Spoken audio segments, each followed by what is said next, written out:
Selamat malam, selamat berjumpa lagi dengan kisah pengantar tidur yang akan mengantarkan tidur Anda dengan kisah-kisah yang penuh dengan misteri, penuh mistis, bahkan romantisme. Kisah berikut kembali ditulis oleh Neneng Dewi Nurjana Sari. Berikut kisahnya.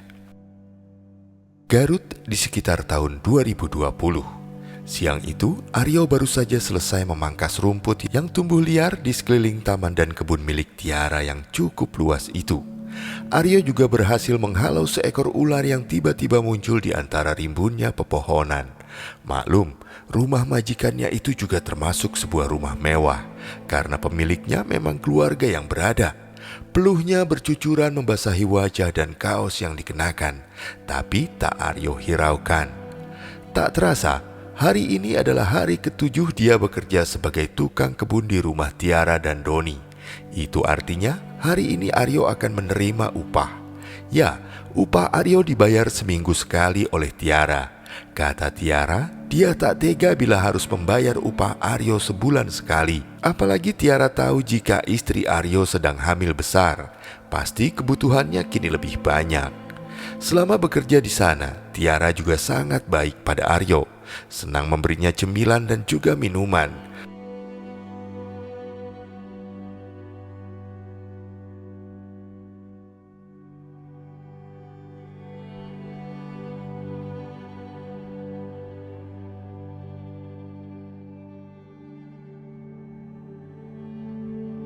Aryo juga sering menceritakan kebaikan Tiara kepada Indah. Di mata Aryo dan Indah, Tiara adalah pahlawan penyelamat bagi keluarga mereka. Itu sebabnya Aryo begitu menghargai sang majikan. "Ini upah kamu minggu ini," kata Tiara sambil menyerahkan 2 lembar uang 100.000 ke tangan Aryo. Setelah itu Tiara mengambil 1 lembar uang 50.000 dari dalam dompetnya, lalu kembali memberikan kepada Aryo. "Nah, kalau ini tambahan upah kamu, karena kemarin kamu sudah bantu membetulkan genteng rumah saya dan juga mengganti pipa pembuangan yang bocor," ucap Tiara sambil tersenyum. Aryo menerima uang pemberian Tiara tersebut dengan penuh rasa syukur. Tak lupa Aryo juga berterima kasih kepada Tiara majikannya yang telah mau memberinya pekerjaan. "Terima kasih banyak ya Bu Tiara. Terima kasih juga sudah memberi saya pekerjaan ini," jawab Aryo. Tiara kembali tersenyum.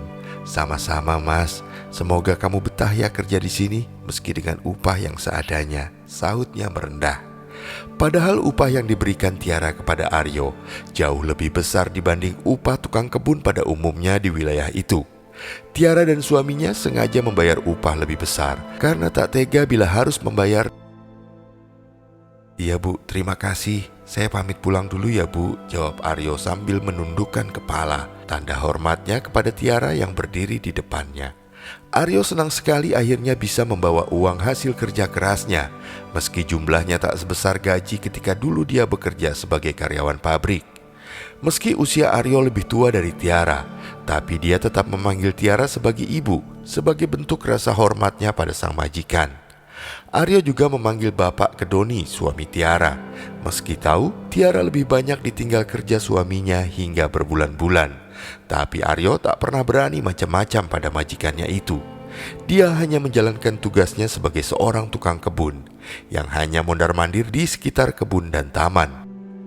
Aryo tak pernah lancang berani masuk ke dalam rumah, kecuali memang Tiara butuh bantuannya untuk melakukan pekerjaan yang diminta oleh Tiara. Setiap kali tanpa sengaja bertatap muka dengan Tiara pun, Aryo lebih banyak menundukkan wajahnya. Aryo hanya ingin untuk menjaga pandangannya, karena Aryo tahu Tiara selalu berpenampilan terbuka dan seksi meski di dalam rumah. Wajah Tiara yang cantik, masih muda dan berpenampilan modis tidak membuat Aryo berniat kurang ajar dengan lancang menatapnya secara langsung. Aryo ingin menjadi suami yang setia, apalagi Indah istrinya kini sedang hamil tua. Niat Aryo hanya ingin bekerja di sana, tak lebih. Aryo hanya ingin bekerja dengan rajin untuk mengumpulkan biaya persalinan Indah. Begitulah niatnya. Meski selalu berpenampilan seksi, Tiara juga bukan figur majikan yang genit. Tiara tetap menjaga jarak dengan Aryo dan hanya mengajak Aryo bicara berdua ketika ada hal yang penting. Meski sehari-hari Tiara hanya sendirian di rumah, Tiara juga ingin menjadi seorang istri yang menjaga kehormatan suaminya. Awalnya hubungan Aryo dan Tiara hanya sebatas majikan dan tukang kebunnya, tak lebih. Ketika pulang ke rumah, Aryo cuma bisa diam ketika ibu mertuanya kembali ngomel-ngomel saat Aryo memberikan upahnya yang tak seberapa sebagai tukang kebun di rumah Tiara. Mertua Aryo mengatakan harusnya Aryo mencari kerjaan lain yang lebih menghasilkan uang banyak. Apalagi Indah sebentar lagi akan melahirkan. Kebutuhan Indah dan bayinya akan semakin banyak. Apalagi sekarang semua harga begitu mahal. Kata-kata itulah yang selalu diucapkan mertua Aryo berulang-ulang setiap kali ngomel ke Aryo. Hingga Aryo pun sangat hafal urutan makian sang mertua. Sementara itu, Indah diam saja melihat Aryo dimarahi oleh ibunya. Bukannya Indah tega pada suaminya, tapi Indah tak mau membuat ibunya semakin panjang memaki Aryo. Bila dia ikut-ikutan bicara, apalagi bila sampai membela Aryo, bisa-bisa ibunya akan 7 hari 7 malam terus memaki Aryo. Tapi dalam hatinya, Indah sebenarnya kasihan pada sang suami yang selalu terlihat salah di mata ibunya. Indah yang sedang duduk di kursi yang sudah rusak di beberapa bagian, pelan-pelan mencoba untuk berdiri. Kehamilannya yang telah memasuki bulan ke-8 membuatnya mulai tak leluasa untuk bergerak. Perutnya semakin membuncit dan nafasnya juga mulai terasa sedikit sesak. Tapi Indah tak mau menjadi istri yang tidak berbakti pada suaminya. Di matanya, Aryo tetap suami yang bertanggung jawab karena masih rutin menafkahinya. Meski penghasilannya sebagai tukang kebun bisa dibilang sangat pas-pasan. Penghasilan Aryo hanya cukup untuk makan saja. Makanya mereka terpaksa sementara waktu menumpang sementara di rumah orang tua Indah. Karena belum mampu untuk mengontrak apalagi membeli rumah sendiri, Indah berjalan pelan hendak menyiapkan makan dan minum bagi Aryo yang baru pulang. "Istirahat dulu mas, pasti mas Aryo capek dan lapar. Sebentar ya, saya siapkan dulu makan siangnya sama kopi." Indah tersenyum manis ke arah sang suami. "Makasih sayang."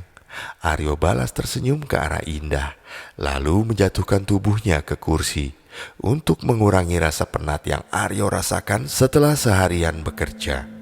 Tapi suara keras dan ketus ibu Indah mengagetkan Indah dan Aryo. "Enak aja, pulang-pulang minta makan sama minum kopi. Apa kamu gak lihat istrimu ini lagi hamil besar? Buat jalan aja susah. Jadi laki-laki itu jangan manja. Bisa kan nyiapin makan dan kopi bikin sendiri?" Mertua Aryo bicara dengan nada tinggi. Kedua matanya melotot ke arah Aryo seperti harimau yang hendak memangsa buruannya. Lalu tanpa menunggu jawaban dari Aryo, mertua Aryo pun menarik tangan kanan Indah. Indah yang tadinya hendak melangkah ke dapur jadi menghentikan langkahnya. "Indah gak apa-apa kok bu, lagi pula ini kan salah satu kewajiban Indah sama Mas Aryo," kata Indah sambil mencoba melepaskan pegangan tangan ibunya. Namun jawaban Indah tersebut malah membuat ibunya semakin murka pada Aryo. Dia kembali memarahi Aryo, kali ini sambil menunjuk-nunjuk muka Aryo, masih dengan suara keras yang cukup memekakan telinga Aryo. "Bagus ya Yo, gara-gara kamu sekarang anak saya jadi berani membangkang sama ibunya sendiri. Dulu Indah itu anak baik, penurut, sekarang jadi anak durhaka gara-gara kamu." Ibu Indah melepaskan pegangannya ke tangan Indah, lalu masuk kamar sambil banting pintu penuh emosi. Brak! Suara bantingan pintu itu terdengar cukup memekakan telinga bagi siapa saja yang mendengarnya. Aryo dan Indah spontan sama-sama kaget sambil menutup kedua telinga masing-masing. Indah yang merasa tak enak hati pada Aryo berjalan pelan mendekati sang suami sambil menahan tangisnya. "Maafin ibu ya mas," suara Indah pelan di antara isakannya yang tertahan. Indah menundukkan wajahnya agar sang suami tak bisa melihat butiran bening yang telah susah payah dia tahan, agar jangan sampai jatuh mengalir di pipinya. Aryo hanya tersenyum sambil menghampiri Indah dan lalu mengusap air mata Indah dengan punggung tangannya. "Tidak apa-apa, Mas yang seharusnya minta maaf karena belum bisa membahagiakan kamu. Mas janji akan mencoba mencari pekerjaan lain demi kamu dan juga anak kita. Jangan bosan selalu doain Mas, biar segera dapat pekerjaan yang gajinya lebih besar ya."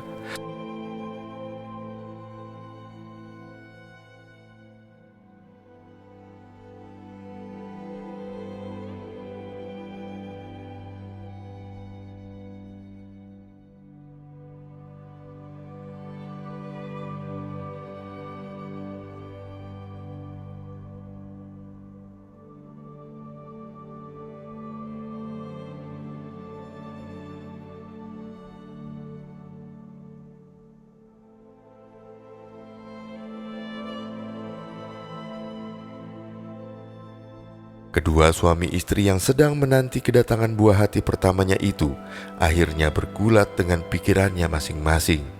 Aryo tak habis pikir, kenapa Ibu Indah tidak pernah merestuinya sebagai menantu. Apapun yang dilakukannya selalu salah di matanya. Sementara dulu, Indah sendiri yang menolak dijodohkan dengan laki-laki pilihan ibunya. Indah tak mau menjadi istri siri dari Radit. Indah tak silau oleh iming-iming harta dan kemewahan yang dijanjikan oleh Radit. Ditambah lagi, Indah tak mau menyakiti hati sesama perempuan.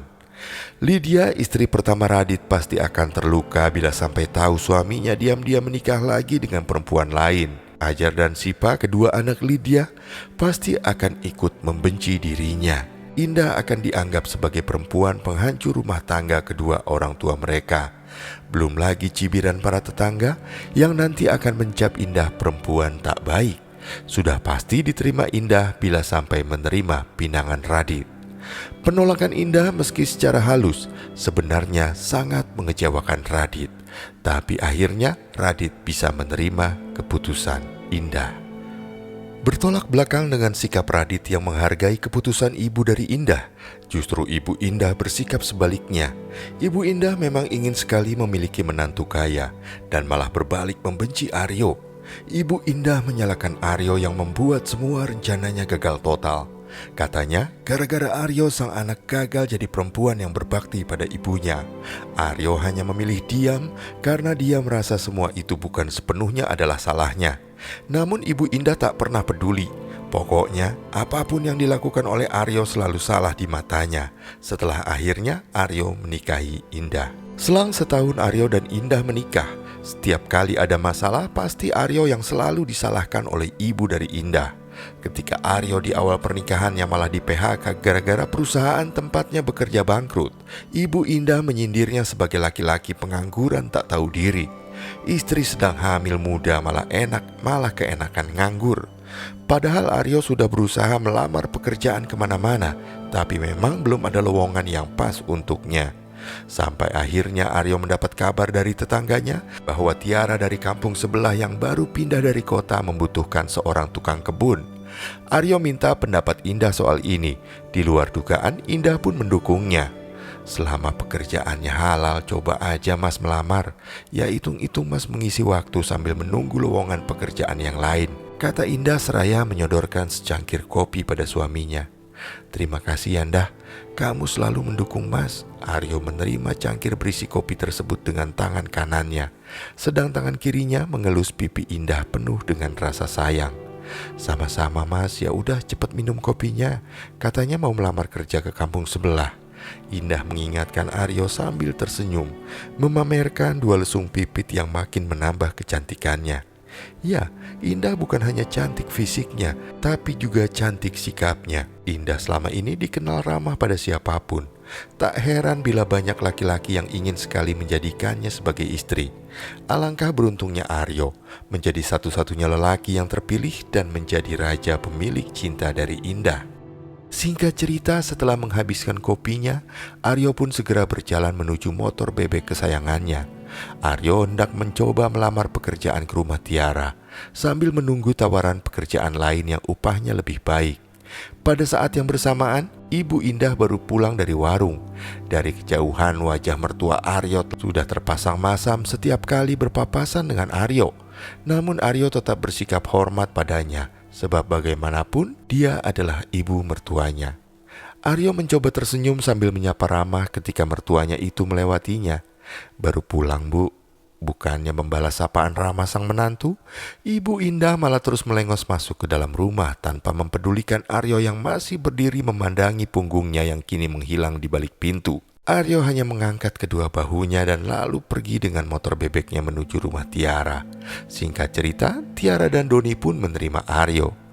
Tapi lagi-lagi kemudian ibu mertua Aryo kembali mencibirnya saat tahu Aryo hanya menjadi seorang tukang kebun. Apalagi saat ibu mertuanya hanya tahu jika Aryo dibayar 200.000 per minggu. Aryo dipaksa minta kenaikan upah karena uang segitu mana cukup untuk membiayai hidup keluarga mereka. Indah yang sedang hamil besar pun pasti butuh banyak biaya tambahan. Di antaranya adalah biaya USG dan juga vitamin. Tapi Aryo tak menanggapi cibiran dari ibu mertuanya. Wajar dia hanya mendapatkan upah segitu, karena kerjanya hanya setengah hari. Aryo juga merasa tak enak, karena Tiara seringkali memberinya minuman, cemilan, bahkan juga sering menitipkan buah-buahan untuk dibawa pulang. Di kamarnya, ibu mertua Aryo tak bisa tidur. Dia sedang berpikir keras bagaimana caranya untuk memisahkan Indah dari suaminya. Dia kecewa setelah nikah, Indah dan Aryo malah jadi ikut menumpang tinggal di rumahnya. Sementara dari dulu dia ingin sekali mempunyai menantu yang kaya raya. Dia sudah bosan hidup miskin. Tadinya dia pikir kecantikan Indah adalah modal utama untuk menarik hati para laki-laki kaya untuk mempersuntingnya. Tapi kemudian dia malah kecewa. Indah lebih memilih laki-laki kere sebagai suaminya. Lamaran Radit yang dulu ingin mengajak Indah nikah siri malah ditolak mentah-mentah oleh sang anak. Ibu mertua Aryo yang termasuk sebagai ibu materialistis kesal ketika tahu Cica tetangga sekaligus musuh bebuyutannya kemarin dibelikan perhiasan oleh menantunya. Padahal setahunya belum lama ini Cica juga sudah dibelikan rumah baru. Ibu mertua Aryo jadi merasakan sakit hati. Kenapa Yuni, anak Cica yang wajahnya tak secantik Indah, bisa mendapatkan suami kaya raya, sementara Indah yang dahulu menjadi rebutan laki-laki di kampungnya sekarang malah mendapatkan suami kere dan kerjanya hanya menjadi tukang kebun. Saking kesalnya, ibu mertua Aryo sampai teriak histeris dan lalu melempar bantal yang dipegangnya ke arah foto yang terpajang di dinding kamar. Foto tersebut jatuh dan akhirnya pecah. Pecahan kacanya berserakan di lantai. Ibu mertua Aryo kaget, darahnya langsung terkesiap. Perasaannya mulai tak enak. Setahu dirinya, foto yang tiba-tiba jatuh adalah sebuah pertanda buruk. Apalagi yang jatuh tersebut adalah foto Indah, anak sematawayangnya. Dia pun kemudian langsung membereskan serpihan kaca dari foto yang jatuh tersebut dengan perasaan tidak karuan. Tapi kemudian dia mencoba menepis semua pikiran buruk yang mulai mengisi kepalanya itu. Ini semua gara-gara si Aryo. Hidupku dan anakku malah jadi menderita begini, sungutnya sambil terus menyapu serpihan kaca yang ada di depannya.